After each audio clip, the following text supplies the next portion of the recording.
¿Qué tal? ¿Cómo está usted? Me da muchísimo gusto saludarlo nuevamente aquí en Enfoque Ciudadano, el programa del Consejo Económico y Social del Estado de Jalisco para el Desarrollo y la Competitividad. Hoy, como siempre, otros los grandes temas relacionados con nuestro Estado. Vamos a abordar el tema de las finanzas públicas conforme a lo que se ha venido manejando en lo que fue el quinto informe del señor gobernador. Pero antes, si usted me lo permite, pues déjame enviar un saludo a Tepatitlán, donde nos han escrito, también a Ocotlán. Un saludo también allá a la gente de Ocotlán, a Tampico, porque hoy tenemos un invitado que lo van a ver en Tampico, estoy casi seguro, también en Aguascalientes y a tantas partes de la República Mexicana donde llega la señal de 8TV. Vamos a iniciar, como siempre, con nuestra agenda, la agenda CESJAL. Tuvimos la oportunidad de participar en varios eventos, una conferencia muy interesante sobre la economía, la larga siesta del gobierno mexicano en cuanto a economía se refiere. También tuvimos la oportunidad de estar en un taller más que se está realizando conjuntamente con la Universidad de Guadalajara de ese gran proyecto que se llama Jalisco a Futuro, y el evento más importante para el CESJAL, indiscutiblemente, como es la sesión del Pleno, donde se dan cita todos los consejeros del CESJAL para abordar los temas relacionados con nuestro consejo, el Consejo Económico y Social del Estado de Jalisco. ¿Qué les parece si nos vamos pues de inmediato a esto que es la agenda CESJAL? Esta semana en la agenda del CESJAL, el CESJAL fue sede de la conferencia que dictó el doctor en Economía Sergio Negrete Cárdenas, quien de 2004 a 2008 fuera integrante del equipo del director del Fondo Monetario Internacional en Washington. Su ponencia habló de la larga siesta económica mexicana y convocó a estudiantes de la maestría en Relaciones Económicas Internacionales de la Universidad de Guadalajara, a economistas interesados en el tema, así como a consejeros e investigadores del propio CESJAL. En otras actividades, también organizadas conjuntamente entre el CESJAL y la UDG, el pasado martes 27 de marzo de 2012 se realizaron otros talleres de prospectiva del proyecto Jalisco a Futuro Construyendo el Porvenir 2012-2032. Esta nueva etapa de este gran proyecto convocó a más de 100 líderes de opinión y académicos para que mediante sus respuestas a 5 diferentes cuestionarios precisaran los escenarios que consideran vivir a Jalisco en unos 20 años. Finalmente, otra de las actividades que marcaron la agenda del CESJAL durante esta semana fue la sesión de asamblea ordinaria de este Consejo Ciudadano, donde se tuvo como invitados a representantes del Instituto Electoral y de Participación Ciudadana de Jalisco, quienes compartieron cómo van los preparativos para las próximas elecciones, así como a los ciudadanos que gestionan la creación de un Consejo Económico y Social en Aguascalientes. Al respecto, Mario Rivera, representante del grupo promotor del CES de Aguascalientes, nos concedió una entrevista. Para Enfoque Ciudadano, Patricia Ureña. Oiga, algo que nos alienta muchísimo, de veras, es ver que esta gotita de agua que ha sido el CESJAL, poco a poquito ha ido cayendo en tierra fértil. Una tierra fértil es Aguascalientes, en donde ya se están dando los primeros pasos para que allá en esa entidad también tengan un consejo económico y social. Vamos a ver una entrevista que nos preparó Pati Ureña.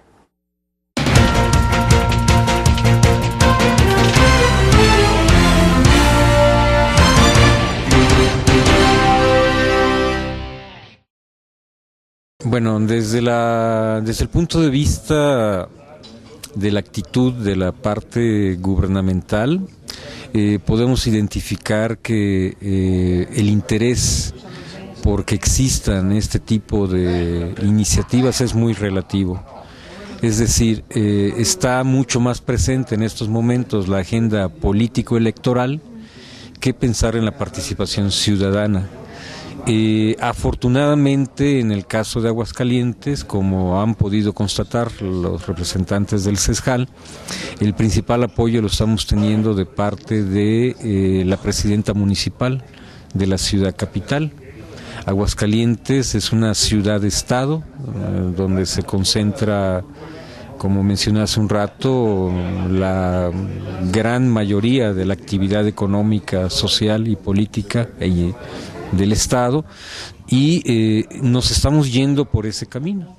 Pensamos que el primer paso va a ser la constitución del Consejo Económico y Social de la ciudad de Aguascalientes, para poder, a partir del efecto demostrativo, pasar a lo que podría ser un Consejo Económico a nivel estatal. La sociedad civil no estamos todavía preparados, ¿verdad?, para estos espacios de deliberación, y uno de los obstáculos que estamos teniendo es darnos cuenta que el tema educativo se tiene que reforzar mucho más al interior de nuestros grupos sociales, de cualquier sector, empresarial, organizaciones sociales, académicos, se tiene que reforzar todavía más para tener claro qué es lo que significa la cultura de la paz y el entendimiento, y sobre todo de construcción de un proyecto común. Los consejos económicos y sociales surgen en Europa hace más de 90 años. El CESJAL se inspira en el modelo europeo para incorporar de manera más directa a la sociedad en las decisiones gubernamentales, con esquemas de participación conjunta. El CESJAL combina la experiencia y el conocimiento de 21 organizaciones de los sectores empresarial, social y académico-asistencial. Sus consejeros estudian proyectos gubernamentales que impactan a la sociedad y elaboran análisis claros y responsables en torno a sus alcances y consecuencias.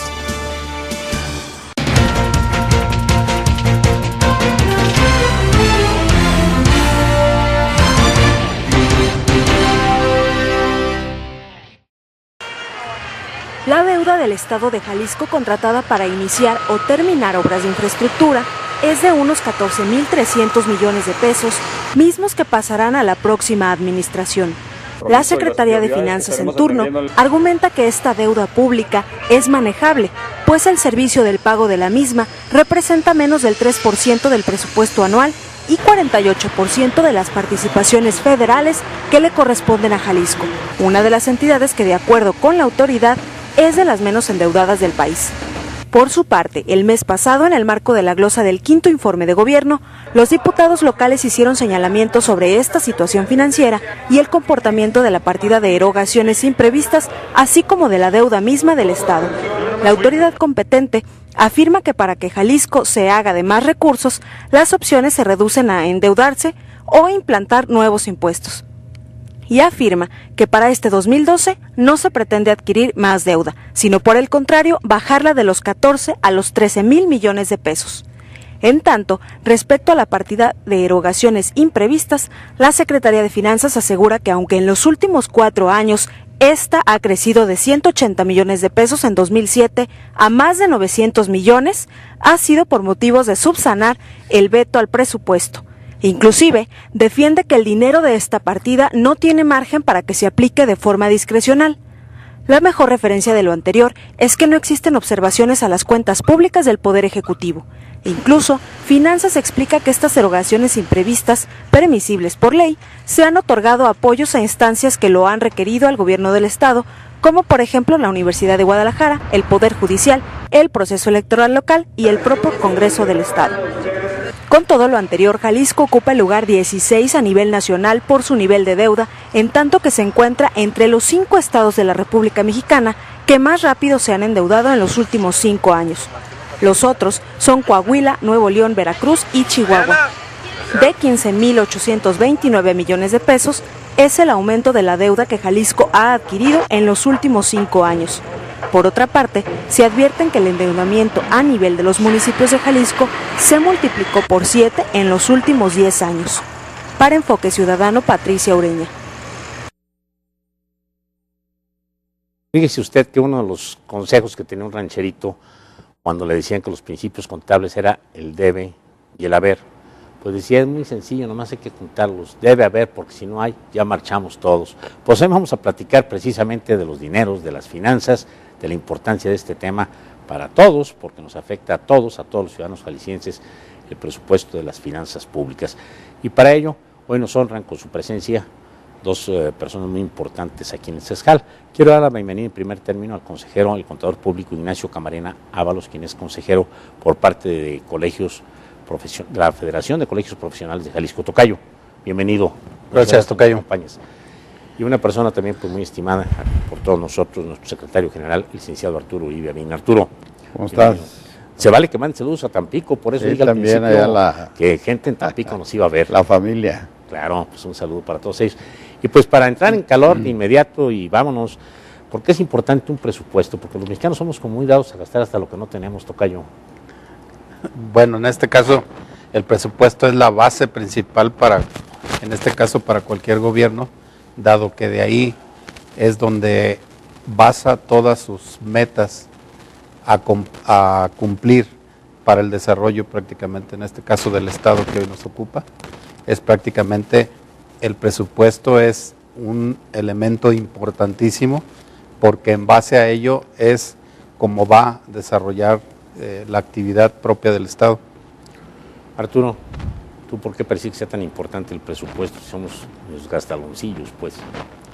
Bueno, mira, el presupuesto, pues, en primer término, tiene una importancia en el caso de Jalisco porque el presupuesto de egresos del gobierno representa el 13% del Producto Interno Bruto. Entonces, el gasto y la inversión que se hace de cerca de 75,000 millones de pesos, que es lo que en este caso se está programando, pues tiene un efecto muy importante en la economía del Estado. Primero porque pues todo el gasto corriente genera una dinámica, pero además la inversión que básicamente está traducida en proyectos de infraestructura, pues genera una serie de efectos multiplicadores, porque genera empleo, genera más actividad en otras ramas económicas y da un entorno. Esa es una parte, y la otra parte es que si el presupuesto va perfectamente dirigido hacia los objetivos y metas que se plantean cumplir, pues su impacto es mucho mejor. Por ponerte un ejemplo, si el presupuesto de este año vamos a suponer que fuera dirigido para implementar mejores condiciones y el desarrollo sostenido del sector agropecuario, puesto que somos líderes nacionales en ese sector, pues ya tiene un direccionamiento y va a impactar en ese sector tratando de empujarlo en mejor medida su desarrollo en eso, si así fuera, pero desafortunadamente no es. Entonces, ¿cómo es? ¿Qué es? Váyase la redundancia de palabras, tocayo. Mira, aquí prácticamente, concretamente en el estado de Jalisco, lo que aquejó a toda esta administración es prácticamente que el presupuesto de ingresos y egresos del Estado no está diseñado en un sentido de orientación hacia el desarrollo económico de las metas que se planteó esta administración. O sea que hay un desfase en cuanto a el ejercicio del presupuesto y las metas trazadas dentro del mismo gobierno del Estado. No todos los presupuestos, el señor Arturo Uribe, están de alguna forma etiquetados, vamos, como que hay rubros muy importantes que a la sociedad nos interesan mucho, como viene a ser, pues ahora que está el tema de seguridad, salud y educación, digamos, esos tres rubros siguen como muy importantes. ¿No hay una etiqueta de entrada? Bueno, ya hay un presupuesto incluso federal asignado, por ejemplo, al tema de educación, que principalmente se va en sueldos y salarios en los maestros. Pero básicamente a lo que se refiere el contador es que, digamos, el presupuesto debe ser un instrumento no nomás para que lo utilice el gobierno del Estado, sino que es un instrumento que debe ser muy claro para que lo interprete cualquier agente económico. Es decir, yo soy un inversionista y si yo leo claramente hacia dónde trata de direccionar y hacia dónde va a ser la inversión fuerte, el gobierno del Estado me va a permitir tomar decisiones para invertir o no invertir en Jalisco, dependiendo de cuál sea mi proyecto. Por eso es tan importante que tenga claridad. Desafortunadamente, la mayoría de los presupuestos, no es el caso nada más de Jalisco, son es información prácticamente, su diseño está hecho prácticamente para consumo del gobierno y no para el consumo de la sociedad en general, llámese sociedad de participación social o sociedad de participación empresarial, que es la que más utiliza ese tipo de indicadores. Entonces, ese es uno de los problemas que tiene su diseño. Podríamos pensar entonces que el gobierno está actuando de una manera, pues llamémosle de alguna forma agnóstica o pues como muy oscurantista en cuanto a manejo de números, tocayo. Bueno, mira, prácticamente, como lo comenta aquí el licenciado Arturo, no, obviamente no es nomás caso de Jalisco, es de algunos estados. Creo yo que esto, en la medida de la entrada, ya entró en vigor la ley de contabilidad y armonía, que esto ya por ley ya lo tienen que acatar todas las dependencias del gobierno, y de alguna manera u otra esto va a venir a armonizar en el sentido que comenta el licenciado, de que este instrumento debe de ser para todos los actores en este caso del Estado, llámese iniciativa privada, llámese gobierno, llámese principalmente la inversión, que es muy importante aquí, y en este sentido ya te están dando una reglamentación, una guía de cómo se debe de manejar, ahora sí que las cuentas deben de ser muy claras, ¿sí? Pero claras para ambos sentidos, para ambas personas o actores principales, no para nada más para el gobierno, como lo comentaba bien aquí nuestro compañero. Dicen que cuentas claras y amistades largas, licenciado Uribe. ¿Habrá una amistad larga con el gobierno con esas cuentas? Pero mira, básicamente estamos hablando de la información que reciben los inversionistas o los agentes productivos, pero también uno como contribuyente, tú que pagas tus impuestos, eres de los más interesados en querer conocer en qué se gastan. Entonces, desafortunadamente, la información o la forma como se estructura el presupuesto no te permite con mucha claridad ver como ciudadano, no te permite ver con mucha claridad en qué se gastan los impuestos en forma muy específica. Son grandes agregados, información que está distribuida de tal forma que es muy compleja pues su interpretación. Y desde nuestro punto de vista debería ser un instrumento que sea fácil de interpretación para el ciudadano, que sea muy claro y sepa en qué se gastan sus impuestos para que tenga más confianza en la institución gubernamental, para el agente económico que sepa hacia dónde va dirigida la inversión para que tome sus decisiones en cuanto a su actividad económica que desarrolle. Entonces, eso es muy importante porque la claridad de un instrumento de esta naturaleza pues permite mejorar mucho la armonía entre las partes, gobierno y sociedad. Bien, si les parece, vamos a hacer una pausa, si usted me lo permite. Yo quiero recordarles nuestra dirección electrónica, la dirección de un servidor, ignacio.martin@cescal.org. Mándenos sus correos, nos da muchísimo gusto tener comunicación con todos ustedes. No se salga de foco, quédese aquí en esto que es Enfoque Ciudadano. Yo, lo más a tiempo posible. Afortunadamente tengo una contadora que está muy al pendiente. Y pues yo creo que lo que me corresponde hacer es lo que hago, porque yo creo que los impuestos es algo que ayuda a que estemos mejor. Y aunque la verdad el negocio ha estado dificilísimo, pues, pero sí trato de cumplirlos a tiempo. Pues al inicio del año aprovechamos para hacer todos los pagos y mantenernos al corriente y no tener ningún tipo de pendientes con Hacienda, ¿verdad? Muy a tiempo. Sí necesito estar al día y más para aprovechar las promociones de que hacen algún descuento, justamente por eso.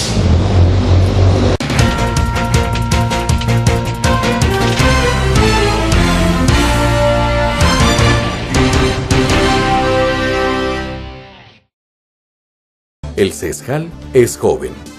Fue creado por ley en 2004 y se integró en 2005. Evoluciona y construye su identidad ante la sociedad civil. Aprende de su propia experiencia, perfeccionándose como espacio de interlocución entre la sociedad y el gobierno.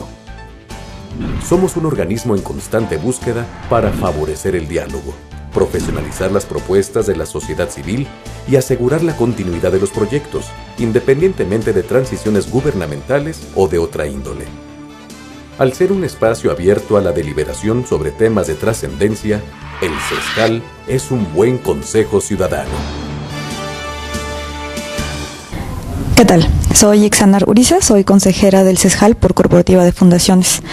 Para la organización que represento es importante que exista un Consejo Económico y Social en el estado de Jalisco, ya que esta es una figura ciudadana de vanguardia que existe en todos los países de la Unión Europea y en algunos organismos internacionales, como la Organización de las Naciones Unidas y el Banco Interamericano de Desarrollo, entre otros.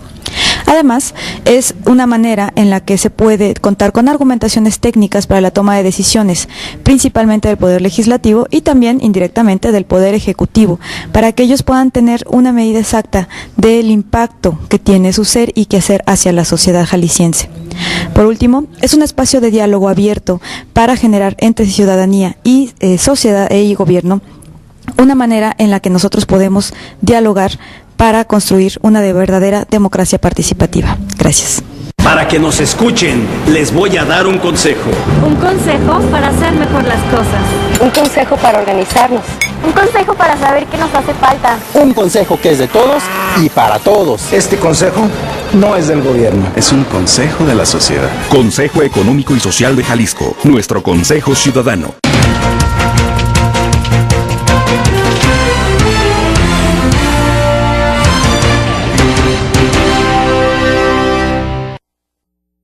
En la década de los 80s y aún en los 90s había más restricciones para que los ayuntamientos se financiaran a través de adquisición de una deuda, pues no existían condiciones propicias para créditos atractivos para las autoridades. Sin embargo, en la actualidad, tanto los municipios como los estados recurren a las participaciones federales que cada año les otorga el gobierno de la República y que son su ingreso más alto y seguro, por lo cual las ofrecen como garantía de pago a las instituciones bancarias, que confían en la solvencia de la Hacienda de la Federación. Académicos de universidades de prestigio en Jalisco han advertido que es necesario instaurar mecanismos para transparentar el modo en que los gobiernos contratan deuda y cómo utilizan los recursos. Estos mecanismos demostrarían ante los ciudadanos gobernados la inteligencia con la que sus autoridades usan los créditos que les otorgan los bancos y explicarían preguntas como ¿qué se obtiene como beneficio del crédito? ¿Por qué se necesita? ¿Cómo se va a pagar? ¿Por cuánto tiempo se adquiere el compromiso? Plantean que en otro escenario menos fácil, si nuestros gobiernos tuvieran que pagar en un solo año todas las deudas contraídas por los estados y los municipios, tendrían que hacer uso del 71% de las participaciones federales totales, y es que afirman que el compromiso de los gobiernos locales con las instituciones bancarias ha llegado ya a los 391,000 millones de pesos. Por ejemplo, Jalisco preveía terminar ejerciendo un presupuesto cercano a 72,000 millones de pesos y terminó ejerciendo 75,000, lo que significa un remanente de 3,200 millones de pesos, recursos que se ejercerán este año, pero que están comprometidos para áreas como seguridad y educación. Para Enfoque Ciudadano, Patricia Ureña. Gracias, muchas gracias que continúa con nosotros en esto que es Enfoque Ciudadano, el programa del Consejo Económico y Social del Estado de Jalisco para el Desarrollo y la Competitividad. Hoy, platicando sobre pues, de a cuánto nos toca el presupuesto precisamente, sobre las finanzas aquí en nuestro Estado de Jalisco, y como le mencioné en un principio, nos acompañan el contador Ignacio Camarena Ábalos y el licenciado Arturo Uribe. Y bien, tocayo, quisiera saber, siempre pues, los ciudadanos comunes y corrientes como que vemos que empiezan, se aprueba un presupuesto y al final del año es otro. Y hay una diferencia. ¿De dónde sale esa lana o por qué salen esas diferencias? Bueno, principalmente ese es un problema de toda la, creo yo que de toda la vida de los gobiernos. Principalmente en un momento dado, por obligación, toda administración pública debe de planear su presupuesto de ingresos y egresos. Y cómo se incrementa o por qué de alguna manera u otra ellos presupuestan una cantidad y vienen ejerciendo otra. Principalmente aquí una de las causas, creo yo que es la principal, es por las aportaciones que la misma administración federal le pasa al Estado y que de alguna manera u otra quedan ya fuera del presupuesto inicial. Por otro lado, viene, por ejemplo, de alguna manera u otra, vienen programas, en este caso, por ejemplo, de fiscalización, que la base tributaria de alguna manera u otra y tiene que incide precisamente en el presupuesto de ingresos y egresos, en el cual se amplió la base tributaria y como consecuencia tuvo más ingresos el gobierno del Estado. Entonces, por ahí ya de alguna manera u otra hay un desfase en cuanto a lo que ellos habían presupuestado y los ingresos que precisamente están percibiendo. Licenciado Arturo Uribe, Se menciona mucho que una de las grandes diferencias entre la iniciativa privada y el gobierno es que en la iniciativa privada se premia mucho el ahorro, que si le dan un presupuesto, uno ahorre y no se gaste ese presupuesto. Y en el sector público parece ser que lo que se indica es que si no se gastó todo lo que se tenía presupuestado es que es un mal administrador. ¿Es correcta esa percepción? Bueno, desde el punto de vista social yo pienso que es correcta, porque son tantas las necesidades que sería prácticamente increíble que, habiendo tantas necesidades, no se apliquen los recursos presupuestales para lograr resolver los problemas y las necesidades existentes en la sociedad. Es la diferencia. ¿Qué sería un subejercicio? Me gustaría entrar al tema del subejercicio. ¿Qué es un subejercicio para los? Bueno, el subejercicio, digamos, para fines muy sencillos, es que si yo tengo un presupuesto, por decir algo, de 100 pesos como gobierno, como empresa, y solo ya presupuestado que lo tengo y programado en el transcurso del año, y de esos 100 pesos nada más gasté 70 por cualquier factor que pudiera haber sido, quiere decir que me quedaron 30 en subejercicio, es decir, no los gasté por ineficiencia institucional, porque hubo algún tipo de complicaciones que me impidieron realizarlo, es decir, puede haber un sinnúmero de factores. Entonces, pero en el caso del sector público, el no ejercer los recursos, digamos, por incapacidad institucional, pues es un grave problema, porque las necesidades de la sociedad siguen vigentes. Y entre más tiempo pase, pues tiene una serie de implicaciones, cuando menos tiene 3. Una de ellas es, por ejemplo, si hay una obra de tipo social, un hospital, por decirte algo, y por alguna razón no tuvo el gobierno la capacidad de lograr concretarlo en el año que se presupuestó, pues para empezar hay una insatisfacción de la sociedad, porque esa necesidad existente en el tema de salud no se pudo concretar en el momento que se tenía programado. Entonces ya hay un vacío de cobertura social. Número 2, si pospones la inversión, esa inversión ya tiene implicaciones de un mayor costo por la inflación y algunos otros factores que van implícitos. Entonces, para el año siguiente o el año que la puedas hacer, pues ya te costó más que lo que tenías programado esa inversión. Entonces, tiene una implicación de tipo económico.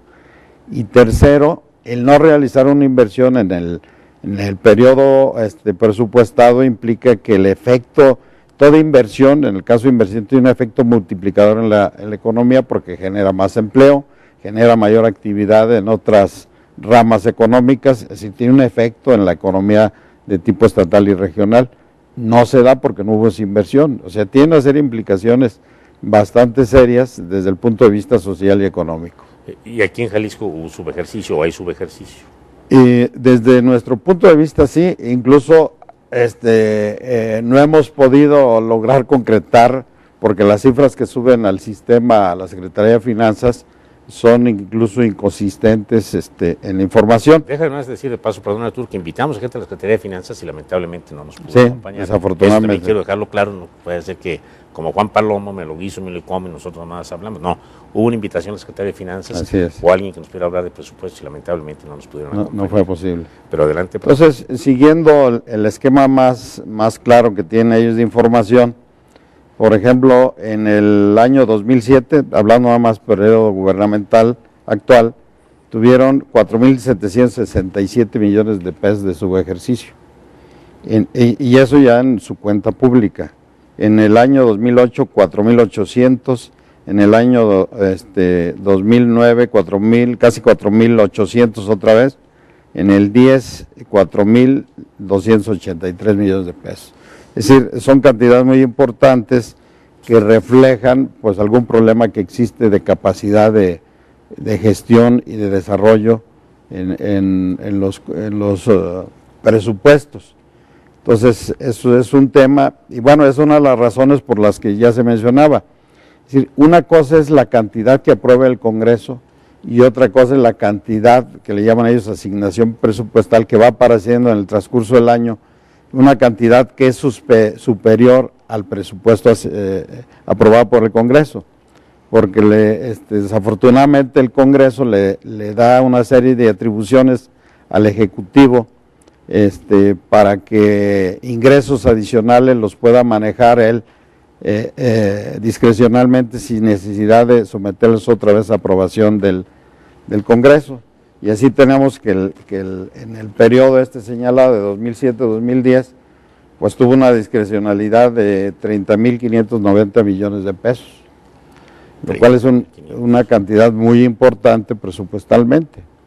Y de acuerdo a la información que tenemos, porque te digo, desafortunadamente la información no es muy clara ni completa, suponemos que es parte de lo que va apareciendo como asignación presupuestal, que es una cantidad mayor al presupuesto que aprueba el Congreso, es parte del subejercicio. Bien, pues vamos a ir platicando de esto de los dineros, de a cuánto nos toca, es el tema que estamos platicando el día de hoy, aquí en esto que es Enfoque Ciudadano, el programa del Consejo Económico y Social, y acuérdese usted que quien no oye consejo, pues no llega viejo.